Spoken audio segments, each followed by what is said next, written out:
Hi everyone! How are you? I'm loving how the chat is just always early gamers are jumping in, just starting to chat. It's wonderful. It's fantastic.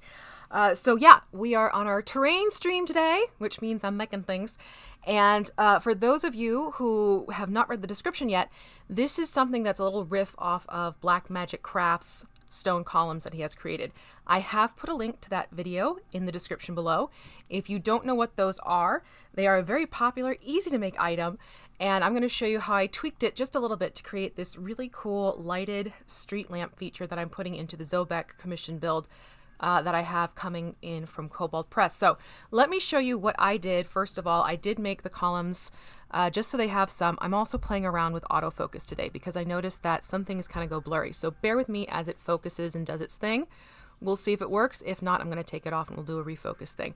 But basically what I did is I took the method of building these and created, come on, focus, speaking of focus, and created this style column. Now, the one thing that Kobold really wants to make sure is going on with this build is that color is involved. Hence why I am doing this red brick. I don't know if I'm liking this autofocus, people. We shall see. I think the problem is the underneath. Yeah, hold on. Let me give it more of a solid background. So I first created these columns so they have just some scatter to quickly make it look more city-like. And Zobeck, for those of you unfamiliar with the city itself, it's a very steampunk-esque is the best way to describe it, place. So you have gears, you have gear forged, that's the word I want to, and you have mechanical clockwork things that are incorporated into it. And it's one of those things where I wanted to nod to that with these columns. So basically what I did is I did a red brick look to it, which you've seen me do with the red brick walls. So the paint job on this is the same as the red brick walls that I developed. I think I'm going to take this autofocus off though. I'm not liking it too much, people. So that's involved with it. And then I also added in, and I'm going to be doing this to these pieces as well, but after we're done today, I also added in some, please be nice, some moss. If I don't move, I think we'll be okay. I also added in some moss just to give it some visual interest. I'll be doing the same to these other pieces. And then I, like I said, put the gear on just to give a nod to it. Now, because I have these going on, they will hook up nicely with the half walls that I have going on, the brick walls, which again, you saw the build, that was last week, right? Oh my God. Time is flying. Oh, and by the way, hello everybody in the chat. I love seeing you all there. It is so much fun. So I had these going, but then the other thing that Wolfgang really wanted to try and get incorporated into this, and I don't blame him because it's a lot of fun, are light features. So what I thought would be cool is to riff off of this, and then I wish I got a picture because we have someone who lives like around the corner from me, and they have at the end of their driveway these two big brick pillars, and at the top they have these lanterns as streetlights for their driveway. So seeing that got me thinking. I was like, you know what? I want to create something that sort of nods to that look, but also brings in the Zobeckian aspect in terms of the gears. Yeah, let me fix this. I do not like this. I do not like the autofocus. Give me 1 second here. You're just going away. All right. You're going bye-bye. Let's see what that does. I just literally turned it off completely. So you get the street lamp effect. And what I did, what I do different with my hair, it was a different styling brush, folks, when I dried it. So what I did was I took the basic concept of these columns that Jeremy has created, and it really is a great, great, great quick and easy build, especially for those who are just getting into creating your own terrain crafts. So I do recommend going to check that out. Again, description below. So taking that basic concept, I modified a few points so that it can, first of all, open up. So there's a fun little pivot thing that I have going on here. Bring it down a little bit. And then it's still using that format here of getting things set up. The base is painted a different color type of setup. And what I'm using for the light, and this is again, hold on, I'm back to not liking the focus. What I did, and this is again on my website, I have created a separate tab on my website, www.thecraftingmuse.com. There is a Kobold Press, basically supplies link to my Amazon affiliate shop. So that will give you the ability to, if you see things that you like the look of that I'm creating and supplies that I have, it'll give you the ability to go and order those parts as well and get them shipped directly to you from Amazon. Or at the very least, it'll give you an idea of what it is I'm using, and you can find something comparable in your zone, so to speak. So what these are, okay, I think I found the sweet spot with focus here. Hello, darling, and hello, Warmany Painting, and Opera Ghost, and Achille, and Kelly, and Jan, and Mick Sonovitsky. Opera Ghost, did I say already? Sven, Base Hunter. God, you guys are so great to see. So these are fairy lights, and they're actually lights that you can put into, get this, balloons. So you get a whole bunch of these. I want to say this was 100. This was 100 for $10, $8, somewhere in that price range. Of course, with it being Amazon, the price can shift around every so often. But these little beauties actually light up, okay? And they get very bright. You can't tell right now because of my own lighting, but they do get very, very bright. In fact, if you follow me on Instagram, I had like a fun thing. It looked like there was a spell coming out of my hand. It was this sucker. I wanted to see how bright it could get in its own lighting. This gets nice and bright. So I got these. And because they're so easy to use, and they have this little tab so you can actually shut it back off, you just have to make sure to keep track of the tab. That's a tip. Ooh, you ordered some books from Kobold. Excellent. So basically what I did is I made this so that these lights will nest inside and pop in easily, like so. Of course, you do want to make sure that the light itself is tipped up. There we go. And then all you have to do is slide it closed, and you'll get, which is hard to see right now, you'll get this light feature. Does that help? There you go. You get the light feature that goes on. So it's just kind of a neat way to sort of, play off your terrain and have some fun with it.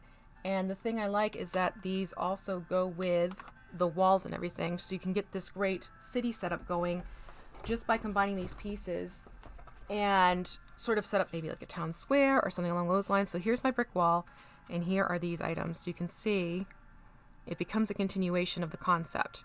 And again, I made sure it was one of those things where you had that inch of space on the top, so it can turn into somewhat playable pieces as well as just kind of being there for the nod of, yeah, you're in a city square, or there might be some sort of building next to you.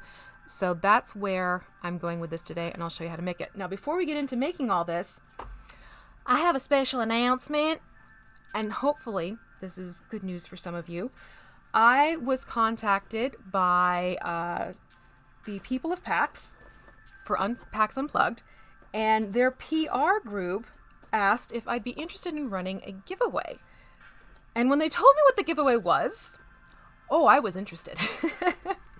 So it's just launched. It is past noon, so this link I'm going to put into the chat right now. Get yourselves in there if you want a chance to win. What they are doing is, oh wait, that's not the right link. That's the link to the tweet. Hold on one moment, please. So basically what's happening is they reached out, they asked if I do a giveaway, and they are going to be giving away 5, 1 pass per person, 5 3-day passes, so that people are able to, get a chance to win these passes, these badges for free. And then it will take you to, it'll make it so that you can go to PAX Unplugged You'll have a badge. You'll be good. The only thing is it does not cover travel or hotel or anything like that. It's literally just for the badges. I am hosting this giveaway for them. It is not something where I will be responsible for making sure everyone gets their badges and everything like that, or paying for them out of my pocket. No, this is something where I was approached to host this giveaway, and I am very excited about that. So I am right now, I think this link should work. She says with a questioning. All right, see if that link works. If that link doesn't work, then I need to find a different one. But I have this up now as a tweet. So there is a tweet where there is a link. I also have this up as a Facebook post now. So there's that to use as well. But if you're on the fence about going to PAX Unplugged, give it a whirl. See what you win. What's going to happen is basically this is running until the end of October. Of course, I have giveaways happening too at the same time. This always seems to happen. There's something for the guild and there's something on my own channel. But this will give you a chance to enter to win. November 1st is when I'm going to be doing the drawing, and the drawing is going to happen at 11:30 a.m. Eastern Time, which means that basically the terrain stream that I'm doing at noon, same day, I will announce our 5 winners. Oh, thank you, Eris. Okay, so that's the link that works. Thumbs up. I figured it out because there's like all these different links in front of me. So we have that going. Yay! So I normally don't jump on the whole huge giveaway bandwagon, but like I said, I have definitely gotten involved with a lot of different aspects of PAX Unplugged. I was thrilled when their PR department reached out to me and asked if I'd be willing to do this. So yeah, you have a few options on how to enter. Hopefully they work for you. I tried to keep it as unobtrusive as possible. Just keep in mind that you do have to do something on your end to enter to win. And I am using Gleam because Gleam takes a lot of the guesswork out. Unfortunately, I cannot run this any other way because of time constraints. If it's something you're not comfortable with, then I'm sorry, I cannot run it differently for you. But do know that the giveaway option is there. And again, it's 5. It's 5 winners, which I was floored. 5 people. So I'm just, I'm grateful. I am blessed that they reached out, and I am so happy I can pass this along to all of you because your support and your encouragement is making it so I can do things like my 3 workshops. I am on a panel. There's 2 others that might be happening. We're still waiting on those. But it's just a wonderful, wonderful experience getting to be able to be like, hey guys, guess what? This is something that I can hopefully pass along to you. Jake did all the things to win. Jake, if you can make it out, that would be amazing. And hello, Johnny. Thank you for jumping in. So that is the big announcement. Again, this is going through the month of October. This is not in connection to, let me clarify that. This is not in connection to the Guildmasters guild build that we do every month. I just happen to be doing that this month too. Like I said, for some reason I always have 2 giveaways running at the same time. One for my channel, one for the guild. The guild build prize is a different story. I'm still working on goodies for that one. But yeah, this is something where good luck to you all. The only thing I'm doing is hosting it. Again, it is the PR group for PAX who is providing the badges, and you'll basically need to provide your, I know, right? I do feel like kind of like Charlie in the Chocolate Factory because of the count of the 5. Only you don't have to eat chocolate. But yeah, it's just, it's one of those things where I'm excited. I hope it works out for 5 lucky winners, and you'll find out November 1st who you are. And spread the word. Like I said, there's already a tweet, or there should be. There's already a tweet up, and there's already a Facebook post up. Just, spread it amongst yourselves, get word out, and all that goodness. So that being said, I'm going to jump back into working on creating this bit of loveliness. For those of you just jumping in, this is the lamp feature that I have created. Again, riffing off of Black Magic Craft's original columns that he has on his YouTube channel. Link is in the description below for that exact video. Now, I'm taking out a lot of the prep work because it's, see, this is why I lose these tabs, because I sweep them away. So I'm taking out some of the advanced work simply because if you go and watch his video, you'll see it. Essentially, what you're going to need to get started with this is you're going to need 5 foam core squares, inch by an inch. All right, so this is Dollar Tree foam. I keep the paper on just because I tend to toss them all into a box and I don't want them to get all mucked up. Eating chocolate would be an easy contest. Just go ahead and send me the 5 badges. No, that's just it. You don't get all 5 badges. You would get the one big brother. I want to make sure that is very clear. It is not to get 5 badges. It is so that you could be one of the winners to get one of the 5 badges. I will reiterate that if I need to many times over. So basically you're going to want 5 of these inch by inch foam core pieces. And then what I did for the cap piece, because you'll notice it's a little bit bigger, and I did that intentionally because, again, I was styling it off of the thing that was around the corner from my house. So this is slightly bigger. So this was, you're going to laugh. I have a ruler, and I do this often, and that's Rory. I have a ruler that is slightly larger than an inch.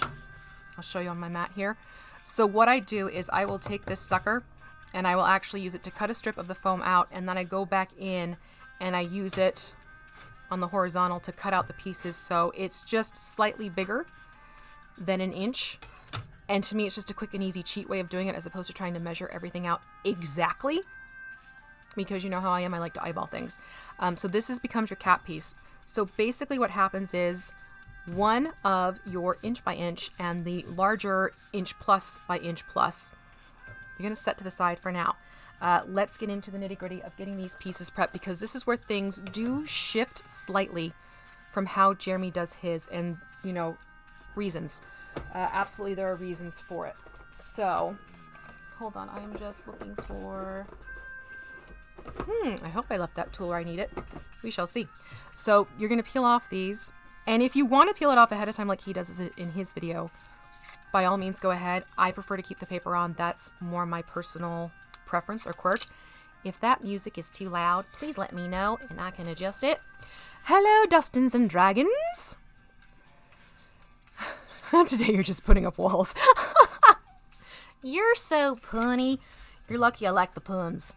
Puns are fun. So yeah. Oh, and my workshops are up on the PAX schedule, and there are 2 of them. It's the same workshop offered twice. We did that on purpose because of what happened last year. Did not expect people to have to get turned away. That was one of those things I was like, ah. So yeah, I'm going to be using my lovely Fiskars finger knife. This is actually on my Amazon affiliate shop on my website too. To me, it's worth it because it gives you finite control and better control. So I'm going to be using this knife as opposed to my utility knife, your X-Acto knife, your box cutter, whatever it is you want to call these things. And essentially what I'm going to do is I am going to make the notches like he does, okay? And it's off center of your midpoint. But difference is I am not going in too deeply with this cut, because if you notice here, there is a hollowed out section. If you go in too deep, you're basically going to be creating a whole bunch of little pieces, and that's not what we want here. My Terramon, don't you? Oh God, Eris. Yes, Eris and I are 2 of the 3 Terra Muffins. Yeah, and I'm not sorry either, so go for it. So I'm going to go off center, let's say like 1/4 of an inch-ish, but I'm only going to go in just a slight little fraction, not even that deep, let's say 1/10 of an inch into this bit here. And so once I get that one in, I will spin it. I know this is hard to see. This is where if you watch Jeremy's video, you will see what it looks like. But let me get one done. So you want to do this to all 4 sides. And when you do this, you want to make sure you're doing this to every single square. Same way, same side, all that jazz, because it matters for... Hold on, I'm shifting my light because this is getting flashback with the... All right, so you can see I have these little notches in here. And then what I do is I go in with a nail file and just very quickly, not too crazy, I will go in and just let my nail file sort of slide through, and it creates a bigger divot. All right, now if you are familiar with Jeremy's build, you know that this goes in deeper with his, which is totally fine for that, because honestly it does work well.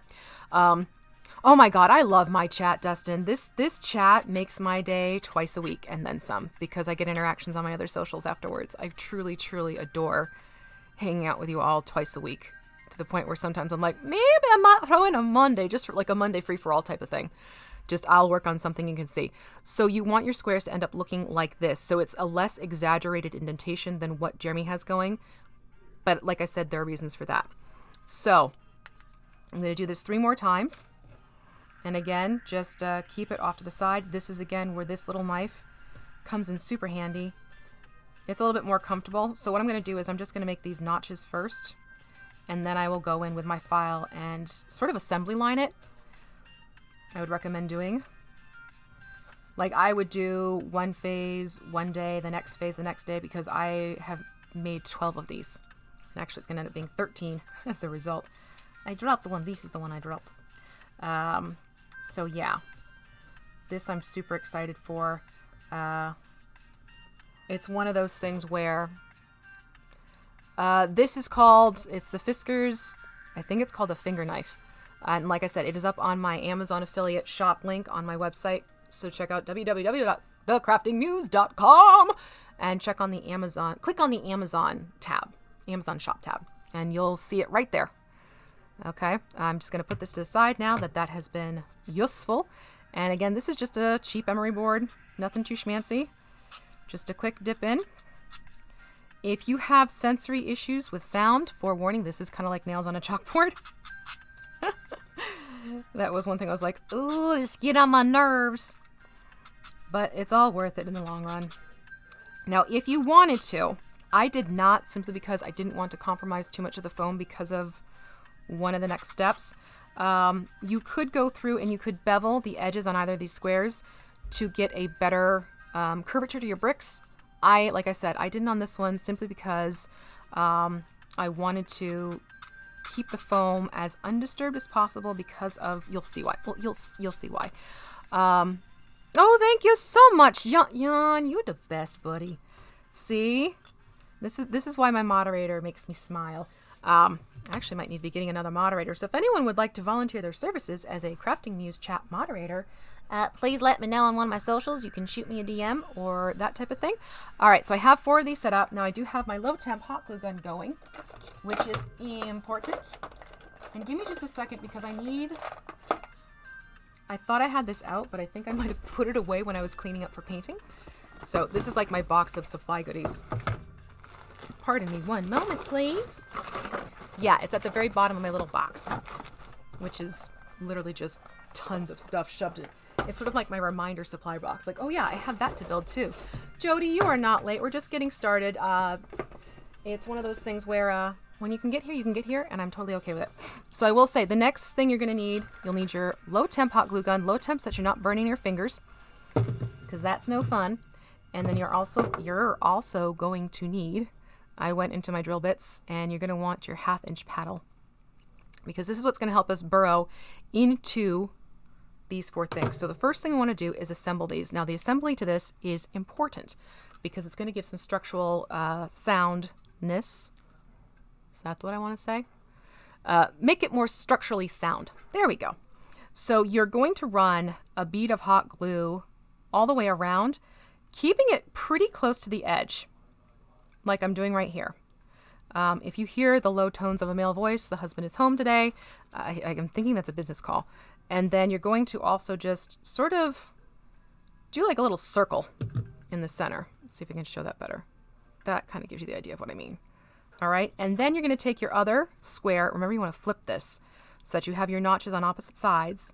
And you're going to press the 2 together and let that glue take. All right. So that is how we start putting these together.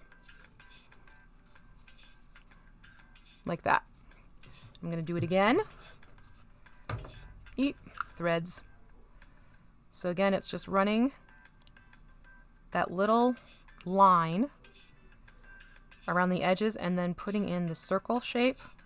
And you do have those beads meet up. That's the other thing.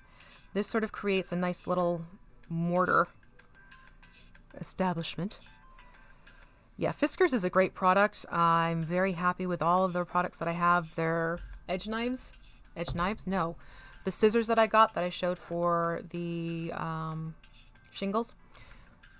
The stylized edges, those are fantastic. I've really been liking those. So yeah, this little craft knife is wonderful. Okay, doing the same thing last time. Again, make sure you flip because you want to get everything. Now I will admit I have used scrap pieces.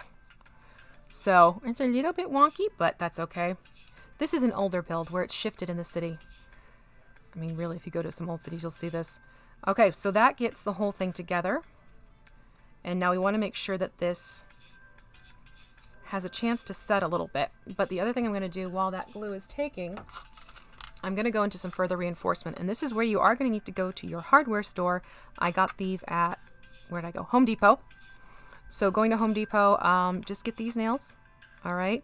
They are the number 18 by 5/8 of an inch. I'm having a hard time speaking today. And they're those smaller nails, essentially. You'll see why we have them. You're going to want, I did it 4 per build. So what you're going to do is you're going to take 3 of these lovely nails. All right. And then while this is taking, just choose your corner and you're going to carefully insert. You can see here. And you want to make sure you're pushing pretty much as straight down as you can get. If you start going in an angle, it's going to shoot out the side or you're going to hit your camera. So you're going to push this in and you want to try and get it so that it runs flush with the top, well, as much as you possibly can get it to be flush, and add that in. So there's one corner done. And this also does help give some weight, which is something to consider. 1, 2, and we'll do one last one. 1, 2, 3. Just like that. Okay. So now we have those 3 corners reinforced. The glue has cooled, so now it's nice and firm. Do not do this next step until it has taken. If you try and do this next step and the glue has not, you're gonna be kicking yourself. So now what we're gonna do is, it helps having these in ahead of time because it gives you more of a center point reference. You're gonna go to this paddle and you have this lovely little pointed piece. Nailing a brick wall, I mean, hey, you never know. Then put this basically into the center and start gently, keyword here, gently using your paddle and spinning it. Do not, people, please don't attach this to your power drill. That's going to be a little bit OP mode. You can just do this by hand.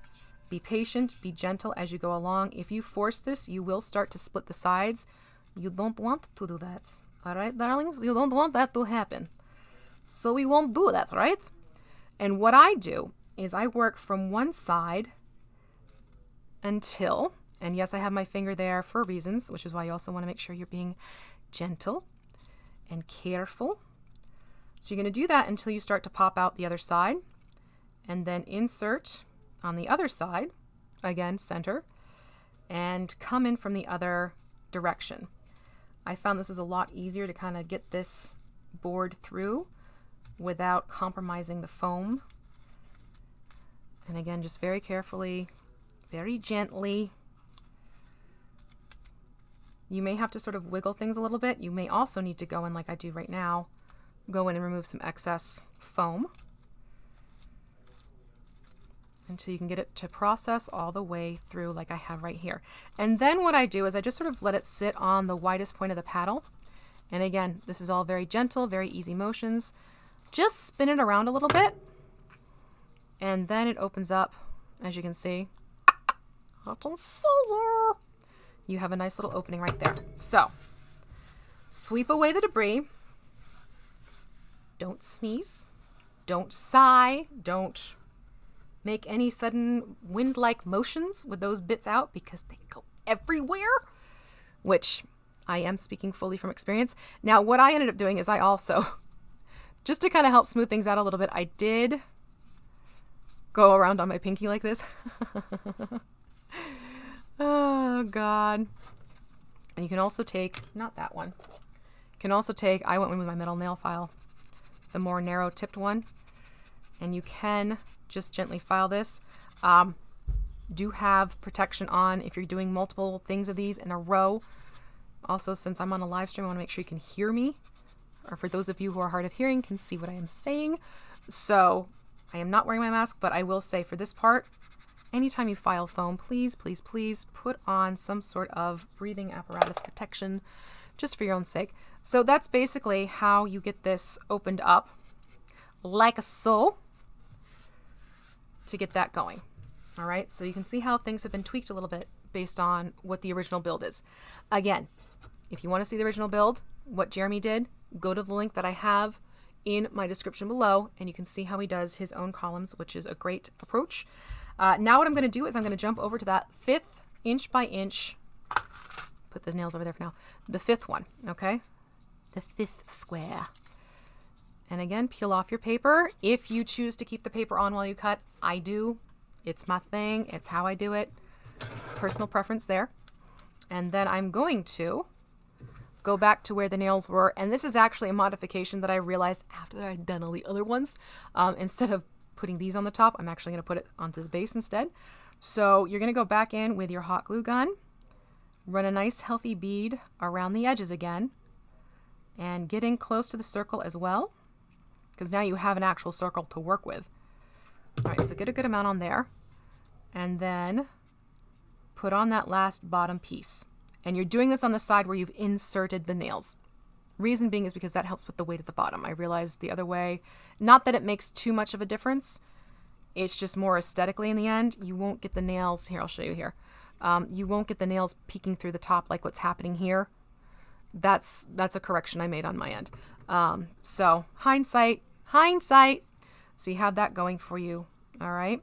And then what you will want to do, and I can actually tell by looking through here, you're going to want to mark, so I can see it there. You do want to make sure you mark, there we go. The one corner, do this before you put this on the top. Mark where you want the next nail is going to go in. Okay, so just a little bit of a pressed indentation. That lets you know which corner you can put your last nail in. You'll see why. So that gives you the base. Okay, that's your base set and ready to go. Now I'm going to go back to my nail. Hello, the Maharishi. And then I am going to insert my last, and this is going to become the post for the top. So I'm inserting that last nail on the top. This will get covered up. This is going to go into hiding. Then what you're going to do is you're going to go and you're going to get some cardstock, or chipboard is also doable. And I did the same thing like I did for the larger foam square. I went to my chipboard and I cut out a strip that was, like I said, my cheat, the width of this ruler, and then go back in and cut again with the ruler, so I end up with a square piece. Okay, da-dump, da-dump is what I'm talking about here. Now, to make it easier on yourself, I did create a template. All right, so this is my template piece where I marked where I want the nail to go on these. You'll see why. And to do that, the easiest thing you can do is take just a little bit of paint. And I'm going to, I still have some paint over here. So what I did is I just took a little bit of paint. I have some black paint right here from a previous thing I've been working on. And you're going to put that on that nail. And then say this isn't here. Then what I did is I just took what I knew was going to become my template, and I put it roughly on top. Got it positioned where I wanted it, and then I just pressed down lightly. Hello, Tyler Miller. And when you flip it over, you get the mark of about where you want this nail to go. Okay? Let that paint dry for a second. You can actually remove the paint off that nail and take this nail out, actually. You don't need the nail to stay in there. You can actually put this to the side for now. So pull the nail out, put the other piece aside. Now you have, all right, bye, big brother. Now you have this little point that is about where you want things to go. And then, actually, no, I do need the nails still. This is where, if you saw my tweet about don't watch a movie with really cool costumes and use nails at the same time, I stabbed my finger. That did not feel good. So what I'm going to do is, using this as my guide, I'm going to press the nail through carefully and not hurt myself. All right, so the nail goes through. And this now becomes my template marker, so that I have the ability to take previous squares, like this one. Say this is an unmarked square. So all you really need to do is just line the squares up over each other, like so. You have that hole that you've just made, and this makes it so much easier. And then you just simply get them positioned, go to where that opening is, take your mechanical pencil, and you now transfer the mark over, okay? Because here's the next step. We want to make that cap piece for your light feature. So basically we're focusing on this part now. So what you're going to do is take that nail again. Now this time the nail is getting committed. You're going to push that through where you've just marked using that mechanical pencil. It goes in nicely, just like that. Okay. You are going to have this nail dangling out the bottom. Forewarning, you will have these exposed until you get full assembly going. So now that I have this through, what I want to do is take my hot glue gun, and I am going to, again, run a decent amount over, and then I'm going to attach the foam piece. Was the good movie Practical Magic? No, it was. I was watching the PBS series Victoria, and the costumes in that series are stunning. I was getting caught up looking at the costumery. It was beautiful. So then you're just going to press this together, like so, very gently. And if you want to, you know, it happens sometimes, you can go back in, even with just a pair of scissors. And if you have some of this cardstock or the chipboard peeking out, I just go in and trim off. And it does help to do slight angles here. Hold your scissors at an angle. So there. Just to get a little bit more of a flush meet up between chipboard and foam. And now this is establishing your top piece. Okay? Now, for the top piece, if you notice, it is not the situation where it is still perfectly sharp angle square. What I did here is, again, go back to your nail file. And again, if you're doing this a whole bunch, please, please, please, please, please put on something. So basically just take it, so you use your nail file, hold it at a 45-degree angle, and very just lightly go over this. Oops. And you're softening down that edge, so it's not a straight 90-degree angle edge. It's a rounded bullnose beveled edge to the top piece of your column. All right. And you can even, I did it myself, I even did the corners a little bit, just to soften everything up a little bit, and then you get this beveled edge instead of the perfectly sharp, there you go, instead of the perfectly sharp aspect. Final thing you're going to want to do in terms of prep work before we bore a hole into this is, like I did before, you saw it with the brick walls, I'm just going to take my very used wire brush and hit the top a few times, and that ends up giving you it's easier to see on this, it ends up giving you this really cool texture, so that when you go to paint it, it comes out and it gets a very nice stone look to it. So that gets the texture and everything assembly wise ready for this. There's one last thing we need to do with this bit. And again, this is something where I'm now going to pop over to my hand drill. This is something that if you use minis and you do pinning, it's very helpful to have. I believe this is also on my Amazon shop list. So if you want to get the hobby hand drill, check it out there. Hello, Ravenwolf. Now what I'm going to do is, and again, this is slightly bigger than an inch, so I'm just going to roughly place it over a square as best I can and get as close to center as possible. And I'm going to go in with the largest bit for my hobby hand drill. You don't need it to be a massively large bit, enough so that it makes an opening. And I'm going in through the chipboard cardstock side, okay? And it's just a quick and easy bore through that and then remove. It doesn't take much effort at all. It's actually very little resistance is involved. And then what I do is I go in through the other side. Oh, thank you so much, Jan. And then what you can also do is, if you want to make this slightly bigger, you can just use your drill bit, and with this up and down motion, open it up so the hole's a little bit bigger, is really how I handled that. And then if you want to get things smoothed out, just take sort of the paintbrush end. I'm telling you, I use stuff that's around me that I can just grab and snag and go. But you want to end up with a nice opening like such. So these are your two separate pieces, okay? You have your column base, which is right here, and then you have your column top, which is right here. So that's where you have this assembly of how these columns get put together. Your next step, which is going to be important for this guy, you also want to get chipboard on this dude. So I'm just pulling out, I have so much scrap chipboard around, or cardstock chipboard if you want to go a little bit heavier. You're going to go to the base, not the top part here. You're going to go to your base. Again, get some hot glue on there. I am using my Gorilla Glue sticks, hot glue sticks. Hello, Zero! And just basically I'm picking an open spot at this point.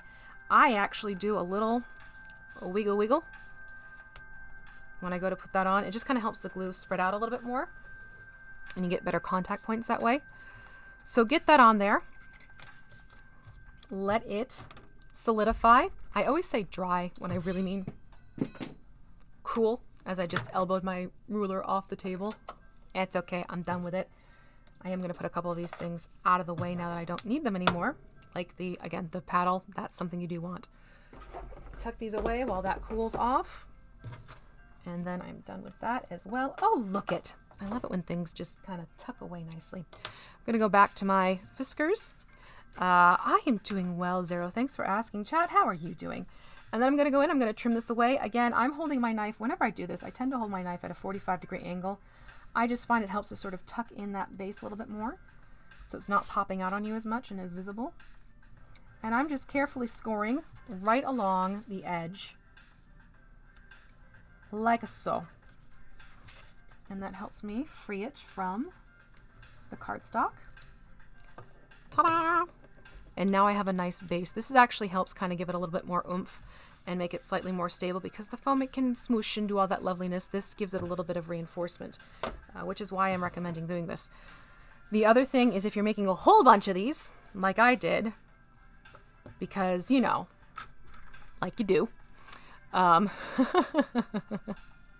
what you want to do is just write, well, this is column number 13, so I'm going to write 13 on the base here, if my lead would behave. 13, and the same thing for the top, 13 and 13, because I know those two are going to go together. And then I'm just going to do a quick flip it over, do my test fit just to make sure everything's copacetic, which it is. I can see down into there. It swings open nicely. It swings closed nicely, which is what we want. So that's a basic assembly mode for this one. You can even go in and check. Let me steal from the other one. You can go in and check and make sure that what you've created space-wise here is big enough for these fairy lights. You may find you have to go in and fine-tune a little bit more. This one's actually a pretty tight fit. So now this fun part is trying to get this back out. That's the only thing. You do need to experiment a little bit with getting those back out. Oh, this one wants to live in here. Ah! You don't want to leave? Well, tough. You got to come out somehow. Oh, I see. Yeah, this is why you also want to test fit before you paint, because otherwise... Hold on. No, don't do this to me. Of course it would do this live. So you want to make sure you can get the fairy light back out for this very reason, because it would stink if you got these all painted. You go and you put in your first fairy light, which I got out. Yay. Oh, it's actually not done yet, Zero. There's a few more things to go, like the finer details. So he's going to be addressed next Wednesday. We're going to make sure he is finished up. And I love the way he's coming out. He's actually quite the popular fellow on social media now. So because this is still a little bit too tight, I am going to go in. No, that's not what I used. Remember how I said to just grab what's available to me and just kind of work with it? You're going to laugh. I'm going back in with the handle. And I found that if I did this, it helped because of that rubber. So I'm just going to go in and use the bottom of my brush to help smooth this out more and make sure the opening is actually good and ready to go. Make sure you do this before painting. Absolutely, absolutely make sure you do that. And then let's try that one more time. Fairy light goes in, fairy light goes... Okay, see, much better. Do your test fits before you do your painting here. Okay, so now we're much better. It moves as I want it to. I am just going to go and find my file one more time. Nope, smaller one. A little bit of trial and error here just simply because of foam. It doesn't bore like wood does. So there's a little bit of guesswork to that one. Okay, so that's much better. Now we have a good healthy opening for our fairy light for when it comes time to put this all together. I'm going to cap my lovely knife because that's done. Yay! Put that away. And now we're going to go on to getting this all sealed up. What I did, again, because I had this whole number factor going on first, I first paint the top and the sides here, which you'll see me do, and then you're going to let it dry. And then I set up like this whole cardboard pad, if you will, and I wrote the numbers down and I put each column set across the way. But first we're going to take care of the top pieces and get that painted up. Now, my mixture for this seal coat, it is actually, it was equal parts Pavement to burnt umber, and then adding in a part and a half, because I really wanted to make sure this took, a part and a half of matte classic Mod Podge. And I've gotten to the point where I actually just start mixing these things up in the half-empty Mod Podge bottles that I have. So I'm just going to get this started. And I find it helps to go around and do the edges first for the cap. Just going to go through and paint this up. Do make sure you get that into that little spot where the cardstock and the foam meet. You don't need to be stingy. I'm going to get a nice layer on this one. So I got all 4 sides going. And again, we'll paint this after other things have dried. You'll see why. And then I'm going to flip this over and move to the top of this piece. It will want to swing a little bit on that nail, but it does help to have the nail to use as sort of a anchor. And you are going to want to make sure you get into the hole there. So smoosh some of the mixture in that. And that takes care of your cap piece, which will need to dry. And I'm going to tuck it on a piece of cardboard I have over here. Out of sight, out of the way. Same thing with the column. You're going to, I find it actually helps to hold it by the opening. And start with your edges first. Again, make sure you get where that cardstock or the chipboard, if that's what you're using, meet. And get your sides going. I also like to make sure that I really wiggle this paint into where those slits have been made, so that you have that dark paint in what are essentially your bricks. So that's something important to do, is just sort of get your brush edge in and work that paint mixture into those as well. And the reason why I go a little bit heavier handed with this Mod Podge mix is because I want to make sure these are nice and strong. I also need a little bit more of this mix. Another glob out. I'll keep that right there just in case. And I am done. No, I'm not done with the glue gun quite yet. Take that back. And then I'm just going to keep working this in.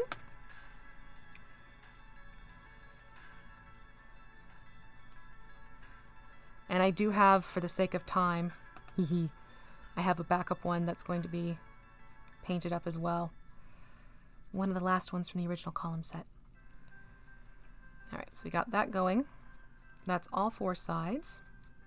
And then what you can do is set that down. I had it set down on a piece of cardboard, but hey, working with what I got. And now I'm going to take it and actually paint into the opening. You don't have to make this a thick layer, but you do want to make sure that paint gets inside, because what this does is it blacks out the edges and the sides of your column, so that when you put that fairy light in, it doesn't glow in the column itself. This sort of helps black things out, which you want to have happen. Just need a little bit more in there.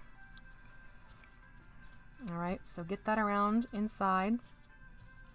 And then last but definitely not least, get that upper layer. Alright, so that takes care of that. Everything's covered except for the bottom, which is fine. You're going to want that to dry thoroughly before you go back and actually make a point to paint the tops and bottoms, which, oh, of course they're offside. So now what I'm going to do is I'm going to move back over to this bit. See? So when it dries, it's going to look like this. You can see that I have my labels going on here, so I'm just going to quickly, now that that portion has dried, I'm going to get this painted up. Now I just know, because this is my last one, this is my 12. But again, I had like this whole grid system set up when I was doing a whole bunch. So this is just a really quick light coat, like so.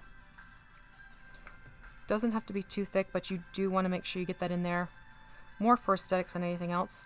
You could opt to do this at the end if you wanted to. That's fine as well. I kind of played around with it just to see. All right, there we go. So that just gets it, so it has a nice healthy layer on there. And I'll just give it a minute to quickly dry before moving on to the next painting step. Now, if you watch the brick wall assembly, this is pretty much the same paint job that I did on the brick wall, obviously because these are working together pieces. So that's something to keep in mind. One thing while this is drying, I do want to address, I'm getting a lot of people asking me what's going on in terms of videos on the channel. Well, I gotta tell you people, I am actually extremely busy, and these live streams are my way of being able to still produce things for you here on YouTube and connect with you. But unless I get a whole bunch of money and the means to get an editor, the live streams are pretty much going to be my method of relaying information to you, because trying to find the 10 to 15 hours sometimes to get these craft videos pulled together, it's just not there. And I'd rather have the time to interact with you all and still be able to do the game appearances as well as the convention appearances and the commissions that I'm getting. So right now the channel has officially been switched to a live stream channel. If I can get to doing instructional videos again, I will. I know that they are a little bit more of a palatable means of gaining this information, but rather than do absolutely nothing, which would be the other option for the channel, I want to do these streams as a means of keeping up with showing you what I'm doing, what I'm creating, how I'm creating it. It just will be one of those things where, you know, it's not going to be those quick little condensed down videos. So hopefully you understand why I need to do this. Between having 2 growing children with their schedules, oh my God, their schedules are nuts this year. My own schedule and everything like that. It's getting a little bit interesting, folks. Time is of the essence. So now we have this guy. It's almost dry. Just remove that one little bead there. So I'm going to go into painting this up. And again, it's the same paint. Let me shift this. Now that we have this as a dark color, I need more light. I'm going to shift over to painting this just like I did with the stone walls. Oh, put in that sweet of you.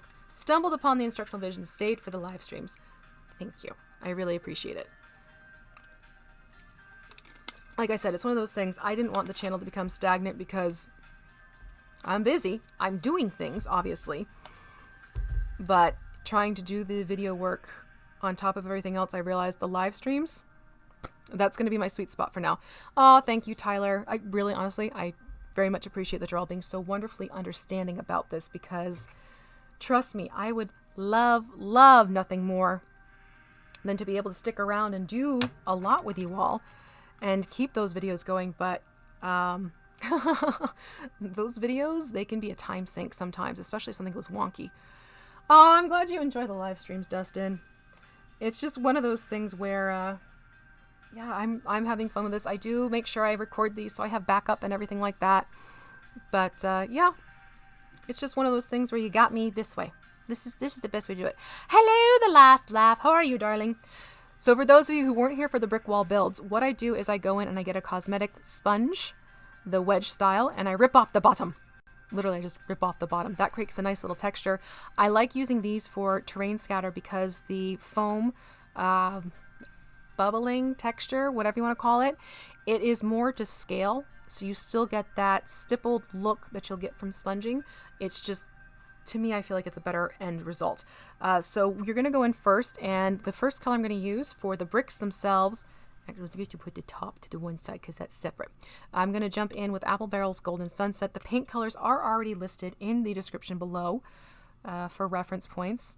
I don't need a lot, just a little bit. I am keeping well. I am keeping busy. That is for sure. I'm a busy little bee. So all I do is I just take this wedge, I dip it into the paint color, and I blot it off. And then what I'm going to do is the base itself, I'm not putting too terribly much. I actually want to just focus on these 4 layers of brick. Okay, so this is where the Golden Sunset is going to go, from layer 1, 2, 3 up to 4, and just stipple that on using the cosmetic wedge. And as you can see here, you see what I mean in terms of how this is more to scale, as opposed to, like, sometimes I find if you take a sponge from a kitchen, it's almost like the holes are too big. I am a very busy little muse, very much so. but it's fun. There's just some really cool stuff happening, and I'm thrilled to bits about it. And yeah, it's fun, it's cool, it's wonderful. But like I said, I really do enjoy our chats while I'm doing these streams with you every week. So you keep coming, I'll keep creating. How's that? And oh, it's definitely right now, it is going to be a Zobeck themed live streams until everything's done. Multitask. Okay, so that gives me the golden sunset all the way around. And then keeping this same sponge, you don't have to switch out. I'm going to move over to Sunkissed Peach. Again, apple barrel. Ta-da! And again, I just need a little dab. A little dab will do ya. And going again, same sponge. Get the paint blotted. I literally just got the sample piece painted up about an hour and a half before, so some of this paint is even still wet. I just saved you from hearing a word most people don't like to hear. I'm glad you guys are enjoying the streams. Like I said, I have fun with them too. It's selfishly, I enjoy the interaction with you all. It's less random commenter, where you don't get that much of a connection and you establish more of an interaction with each other, which I think is fantastic. So I'm doing the same thing. I'm keeping it just to those top 4 layers, and I'm getting Sunkissed Peach on. Get your peach on. And you can see it just lightens things up a little bit. I have been considering Twitch Maharishi. And we're going to jump back into that lovely word, time.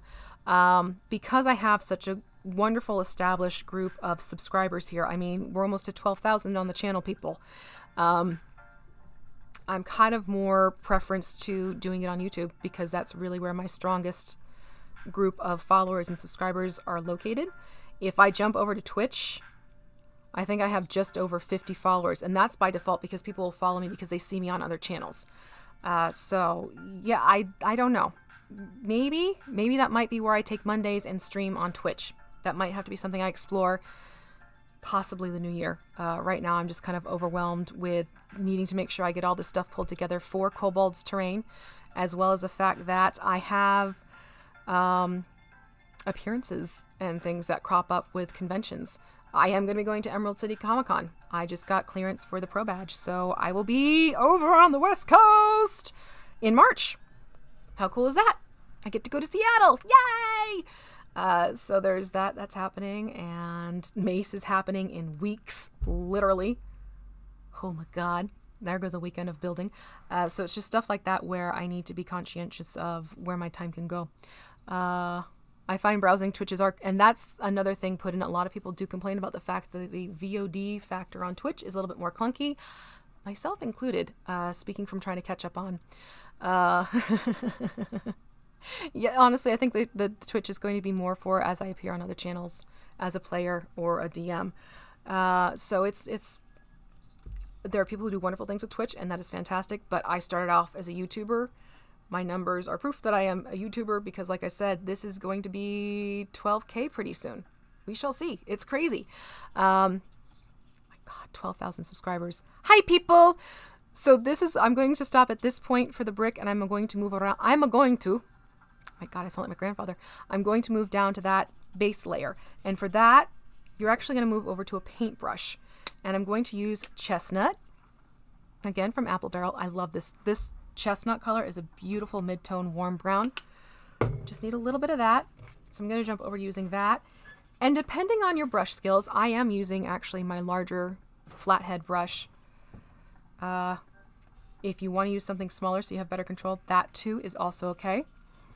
Let's see here.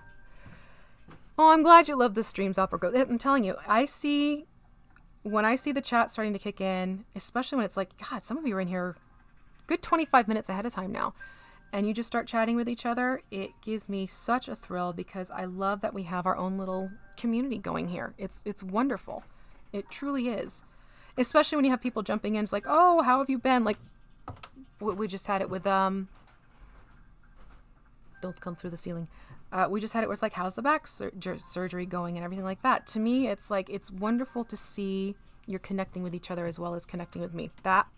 It makes me, I think it's a teacher in me. Like, you've become, not saying I'm your teacher, well, I guess, but it's sort of like, the chat's become my classroom, my like little haven and stuff. I was a teacher who would like have the students come in before school just to hang out. So yeah, I'm very much enjoying our live streams together. So what I just did, I was chattering away. I got the chestnut onto that base layer.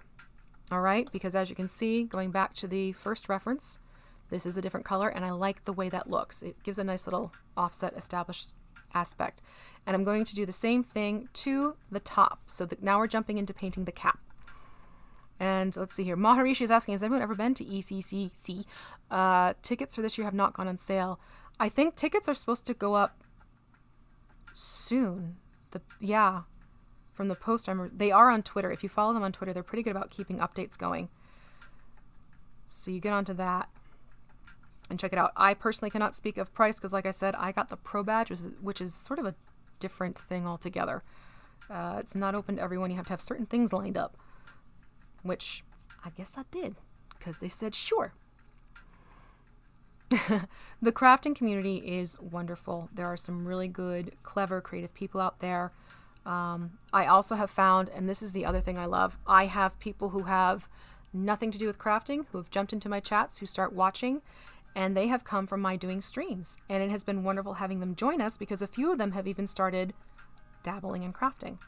So I think it's just wonderful that I can do this sort of cross-referencing between my stream game stuff and my crafting stuff. It really has been wonderful to watch you all sort of merge together and get to know one another.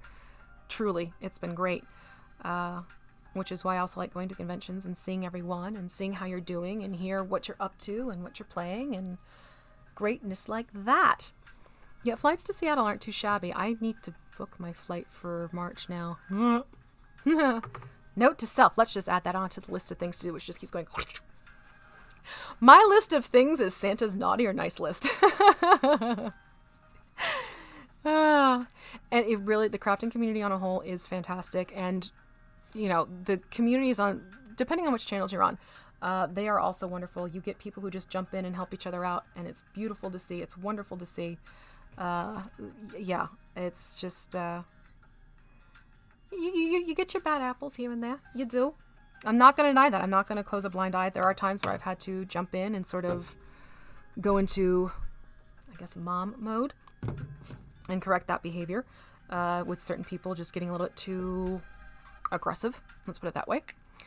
Now I just need to show you how to crochet. Oh, God. I do crochet. I've crocheted for over... Oh, I don't want to say that number. I crocheted a lot. Many years together put the... Yes. We'll just leave it at that count. If you are amongst the very young at heart. Let's put it that way. Now I'm going to go to a smaller flathead brush, which I had. Is that the one that fell off? Probably. All right, so I'm going to go to a smaller flathead brush, like here. And I'm going to go in now with bright red. Again, this is all apple barrel. Apple barrel. That's how I drew that one out. So I'm going to go in with bright red now. And I'm going to go back to the brick while I'm waiting for this bit and that bit to dry. And if you're doing an assembly line setup, you could easily do each of these sections, go back to the beginning and go back around, and you'll find it actually works nicely. So like I did with those red brick walls, I am taking this bright red and I am applying it on top. This is heavier than a dry brush, but it is not full coverage because you do want those tones to play through underneath. Aw. I have, oh my gosh. The funny thing is I have a stash of things that I've crocheted from when I used to sell things at local fairs and stuff that I need to start. I think I might do like a 50% off sale type of thing. So I don't know. Is that something where if I post it on like Twitter or Facebook even, if I put up my crochet stuff and, you know, you'd be responsible for shipping, pay for shipping and the price of the item, I can get it shipped out to you type of thing. It's, as much as I love crocheting, hello time. And honestly, it's one of those things where so many more people started crocheting as well. It's not something where when I go to these fairs, it's as exclusive of an item anymore. There's a whole lot more people who are crocheting and doing the same thing I was doing. So it kind of got to be an oversaturated market. So I have these lovely hats for men and women and children and these different creations that are just sort of sitting in plastic bins right now. I even have Christmas stockings. I crocheted Christmas stockings and they are adorable. But There's no way I'm doing a craft fair. Not happening. So I just went through and did the brick all the way around. You also want to make sure you get it up here on the top. So again, just a quick layer of brick. Not as thin as a dry brush, not a full coat of coverage because you want your colors to play through somewhat what you're seeing right there. Okay, so we do that. And we're going to put that brush in the rinse water. Yeah, we have so many, God, I have so many crochet blankets just around the house that we use in the wintertime. Scarves and stuff that I've made. Hold on, I need to do a neck stretch, people. Oh. I have been staring down a lot this week because I have been at this art desk every single morning. I'm working from home, people. But I'm excited to get this pulled together for Kobold. I really am. I want to make sure they get something fun and dynamic for their table that just pulls people in and gets them playing. Who knows? Maybe I can help them out in the future with running a couple games. Actually, that's another... I need a personal assistant. I really do. Okay, so jumping back over to the cap and to the edge, I'm going to jump now to Light Mocha. I'm starting to get hungry. These names, they make me hungry. I'm going to be using that same brush like I did before, the larger flathead. This dude, who actually came from... Which is this one? This is the Langner's, Royal Langner's, which is a brand that you can find at Walmart. And I actually like it because you even have like these chiseled tip things, which I'll put to use sometimes. Okay, so moving back over, just being careful that I'm not touching the red. I'm going to go in with Light Mocha and like what I did with the Chestnut, but in this case it is going to be more like a dry brush as opposed to a heavier coating. I'm just going to take this along the edge here, and you can see it's not a very thick layer. A cog in a corporate machine. We don't need no education. It's actually quite appropriate considering that we're making this look like bricks. All in all, you're just another brick in the wall. That's all you're getting from me today, folks. Who watched Dawnbringers last night? Because that was a fun one. Oh, God, that was a fun one. We had Mr. Dan Dillon, my buddy. He came in as Drown, as this amazing warlock. What was it? I forget. I'm totally blanking on the type of warlock. Jake had it in his post. And it was really a cool match for our Salt Marsh campaign. It was a fun night. We went late because of things, but it really was a great night. And Cantriell got to do some fun things, per usual. God, I love her. I love playing her. She's a riot. Same thing with the cap. I'm going to go back in with that Light Mocha. It's not a full coat. It's just dry brushing. Just a little bit. Like that.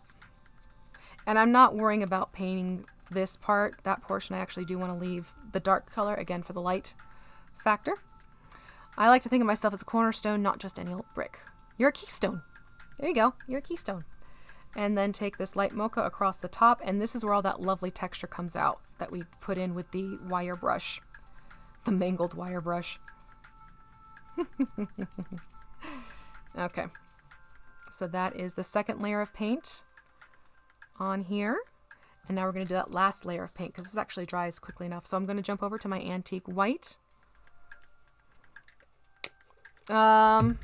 No, Dawnbringers is on Mini Terrain Domain, also on Twitch.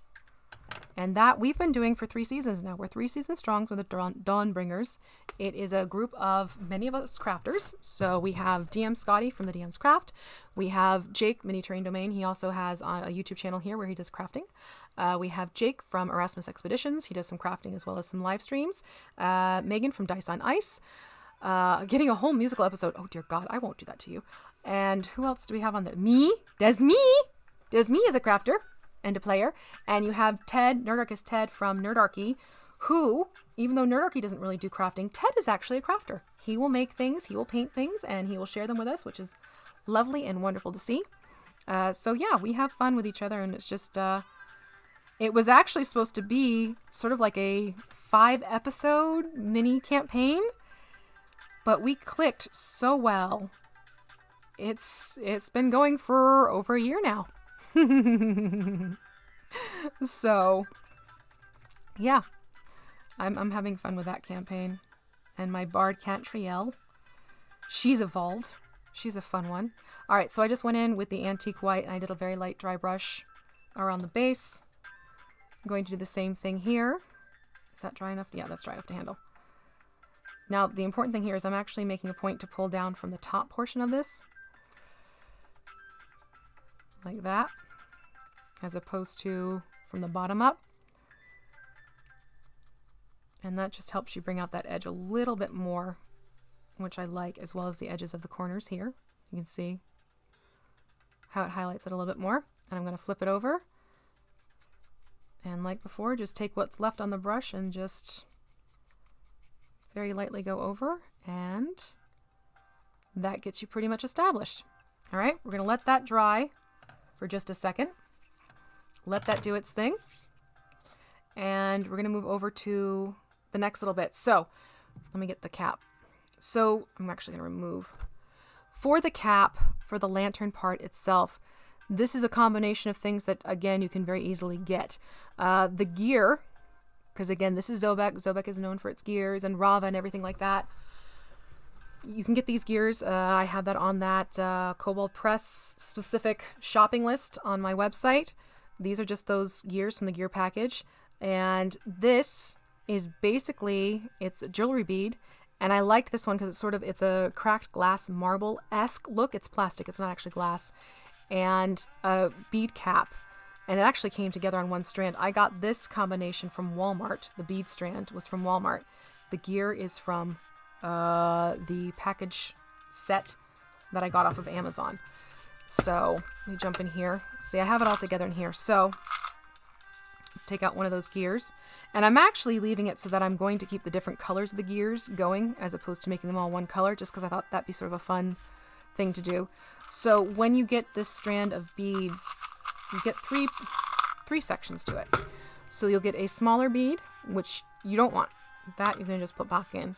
You get the larger bead, which again, like I said, it's like this really cool cracked glass, cracked marble look, but it's plastic, it's not glass. And the bead cap. All right, so that's what makes up our lantern section. What I'm going to do first is get the cap glued onto the bead and go from there. The Maharishi says, use DM Scotty's healing. Oh, yeah. Yeah. He's got what, like over 800 videos now? 700, 800 videos, Scotty. He's got a huge portfolio now. So again, I'm going back to my hot glue gun. I'm putting a dollop on one end of the bead, and then I'm going to have my cap placed on top of the bead. And this is why I like using the Gorilla Glue sticks, because this does stick nicely between plastics. It works well. If you don't want to use your hot glue gun, because sometimes it may not stick as well, your E6000 is another great option. You could do super glue if you wanted to. Sometimes I find it can actually strip the metallic finish on the bead caps. That's just something to keep in mind. Okay, so I've got that put together. So it's kind of like it gives me a little handle here. And then, as you can see, I have the gear on here first and then the lantern part. So I'm going to move to checking to see if this is dry enough. Oh, you're in Ohio too? Yes, Scotty is in Ohio.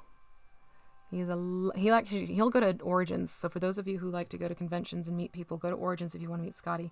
So basically what I'm going to do is I'm going to take this gear and I'm going to position it, because I will glue it first and make sure that that hole is somewhere in the center. It doesn't have to be exactly centered, but somewhere in the center, close to center.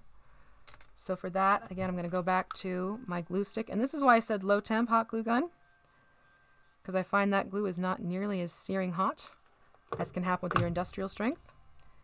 I'm just going to go back here and quickly, before the glue cools, place the gear on. There we go. So the gear is now on. See? Does not come off. Ta-da! And then I'm going to go back to my bead. The venerable bead. If you get that reference, bonus points for you. Hello, Paolo! And now I'm going to, actually, nope, double back. What I'm going to do is I'm going to take the glue. Forgot I altered that. And I'm just going to put a bead on the inside of the gear. Glad I remembered that. And I'm going to position my little globe on top of it and get that. So now we have our lantern cap. And that gets it all pulled together. And now, see, it's all nicely stuck together. And then, quick little test fit. Look at that. Now here comes the next step. And this is the step where I will do this next step and tell you what I do afterwards once it dries, because I don't have a piece for that. I actually got a little bit too exuberant and did too much this morning.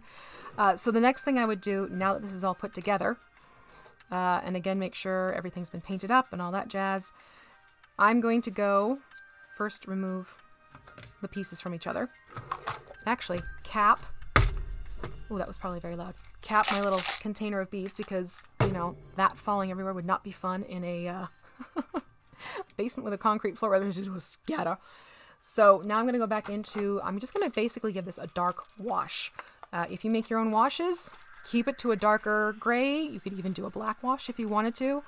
This is sort of my own concoction of using the Café Noir glaze from Folk Art. I mix that in with some water, a little bit of Dawn dish soap, like literally like a little smidgy dot, as well as airflow improver, airbrush flow improver. A little bit of that too to create my wash. That's how I make my wash. It's not an exact science. I don't have an exact recipe. I find sometimes I need to adjust accordingly. So I will take out my wash, which I have really mixed up in a big bottle. And I'm going to go in with this wash and apply it to the top of the cap. And as you can see, mine is more of a gray tone. I didn't want to make it full on dark, because if I make this a black wash, a lot of these colors are going to get muted, and I don't want to mute my colors greatly. I'm okay with bringing it down a tone or two. I did not want to do anything severe, because again, Kobold wants us to be colorful, and colorful they are getting, because, you know, the heart wants what it wants. Do the same thing to the base, really making sure you let that wash sink in to the grooves. I actually kind of give it just a couple counts, you know, like maybe like 20 seconds before rotating to the next side, because I want to make sure that wash gets in there. And it's just enough to bring out the details without overdoing the muting. I don't want to do that. I don't want to mute. All right, spinning again. And once this wash dries, and honestly give this time, especially because of the grooves and the bricks, the wash can kind of be in there a little bit longer than you anticipated. So don't rush this part. I'm not going to. Make sure this wash is dried. You can even give it like an overnight treatment. Like do this before you go to bed, and then in the morning you can finish it up. When you have both pieces dry and ready, you're going to go back to that Sunkissed peach, and over the red brick area, just do a very light dry brush where you pull it down from top to bottom, just to help bring out the edges of the brick. You don't have to go too ham with it. It's just a little bit that's going to happen. The other thing I do is I'm going to dry this upside down. So I'm going to put my column down so it's bottom side up. I just found that helps as well. So that's pretty much how these all come together. Like I said, your last step would be, once this is all dry, you go back in with your Sunkissed peach. You do one last round of a very light dry brush. Let me grab the, you can see here, this is the Sunkissed peach, and I pulled it from top to bottom, okay? And that just kind of gives you that weathered look that brick will have. So that was really the last step. And then when all is said and done, you get those lovely fairy lights that you can put into balloons. You can pop it into your piece, like so, and you get a lantern bit, which I'll turn the light off again so people who've come in after the fact can, you know, let's just, there we go. See? You get this lovely lantern that shows up. So if it's one of those things where you like to do mood lighting and everything, like, ooh, this is a mood. Oh, bye, lady. Have a great one. It's fun to see. It really is fun to see on the table once it's all put together. So, how do I switch this again? She asks. 1, 2, 3 on that, and then turn on. There we go. Ta-da! I know my lighting. So yes, this is how I sort of tweaked and worked with what Jeremy had already established as his columns. It's a great setup to get things started if you want to get some terrain going. Do go check out his original video, and then if you want to do this modification with the lighting feature, jump back over here, watch the stream, and hopefully this is something you can put to use as well. I am so glad you all joined me for today. I have no idea what I'm doing for next week. I think actually, no, next week, I think what I'll do is I'll show you how I started making some market stalls. Just using, again, very simple supplies from around your crafting area. Because I do need to make some market stalls for the black market in Zobeck, in the cartways. So that is that with these lovely bits. So thank you, chat, for hanging out. This was such fun, as always. I hope everyone has a fantastic, wonderful weekend. Enjoy yourselves. Be good to yourselves. If you have a long weekend, enjoy that extra day off. Give yourself an extra day of rest. If you don't, then just, push through that Monday, and soon enough will be Wednesday, and I'll see you where I finish up our lovely Chamberlain.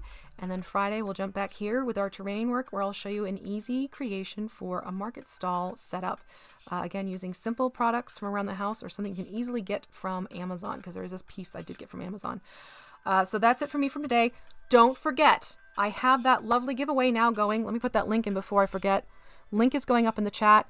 I am working with the PR people of PAX, where if you join into this giveaway, there is a chance that you could be one of 5 lucky winners to get a 3-day pass to PAX Unplugged. Drawing is going to happen November 1st, where I will announce the winners here on the terrain stream at 12 p.m. on November 1st. And if you enter, good luck to you. So I got that in. Yes! All right. Take care, everyone. Truly, thank you so much for spending your time with me. I appreciate seeing your names in this chat every single week, every single time I do one of these streams.